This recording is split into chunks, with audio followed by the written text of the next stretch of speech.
Сайн байна. Бид энэ удаагийн эмчилгээгээр та бүхэнд cross jab хөдөлгөөнийг хэрхэн гүйцэтгэх талаар дэлгэрэнгүй тайлбарлах болно.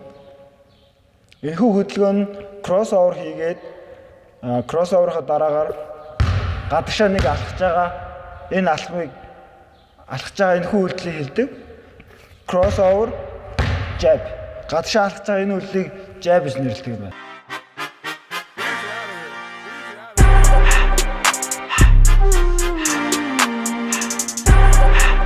За нэгдүгээр crossover хийхдээ бид нэр хурдан давтаханд явж байгаад over top буюу ийм өндөр crossover хийм. Доогоо биш. Өндөр crossover. Өндөр crossover хийлээ, хөлөө урагшаа хамт тавилаа. Одоо jab тэгээд урагшаа. Өндөр crossover. Яагаад энэхүү crossover-ыг хийж байгаа гэхээр доогоор crossover хийнгүүт хөлөө цогцтой. Харин өндөр crossover хийм бол хурдан давтаханд явж байгааг удаа хаяад нөөдрөө jab одоо урагшаа.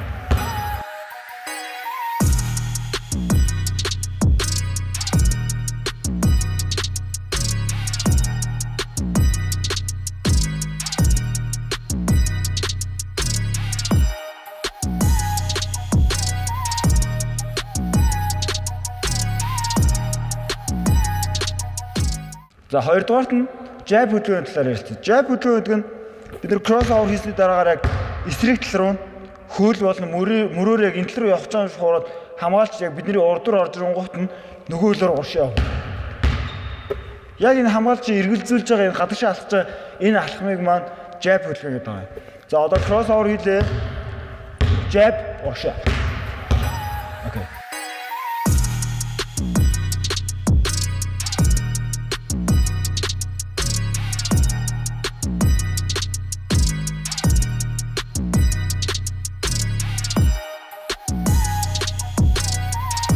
Cross jab хийсний дараагаар хамгаалчид зүрхтээ өөр нэг ашиглах зүйл нь off-hand protection. Энэ бөмбөгтэй гарын нөгөө гараар яг бөмбөгөө хамгаалж байгаа үйлдэл юм. Одоо push cross гадагшаа алхсан, cross jab урагшаа алхаад бөмбөгөө энэ гараараа хамгаална. Тэгэхгүй бол бөмбөгийг хамгаалснаар гараараа таслах магадaltaй байдаг. Эндээс авлаа push cross гараараа хамгаална. Энэ off-hand protection юм.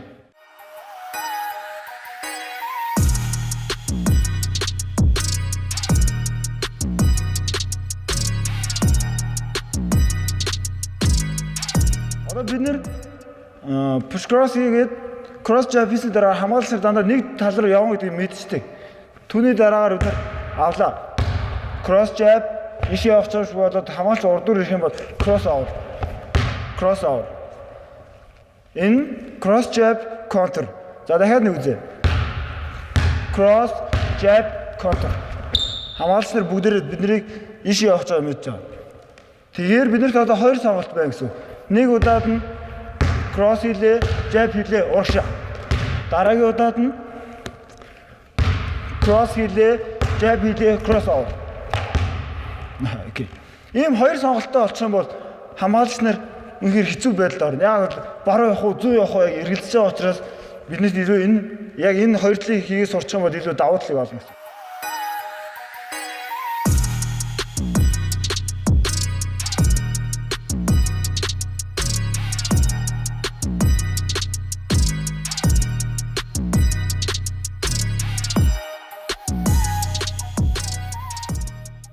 Cross jab-ыг яг тоглолтын ямар үеүүдэд ашиглах зүгээр талаар ярилцъя. Нэгдүгээр гэх юм бол transition offensive буюу хурдан тоглоом дээр. Яг хурдан тоглоом дээр гарч ирээд хамгаалч нар яг ухраа хамгаалж байгаа үед битэрийн дунд зай байдаг. Хамгаалч нар доош сууд яг ухраа хамгаалж байдаг. Энэ үеүүдэд яг аль нэг тал руу тоглохын тулд заалж ирээд cross jab-ыг ашиглах айгүй зүгээр.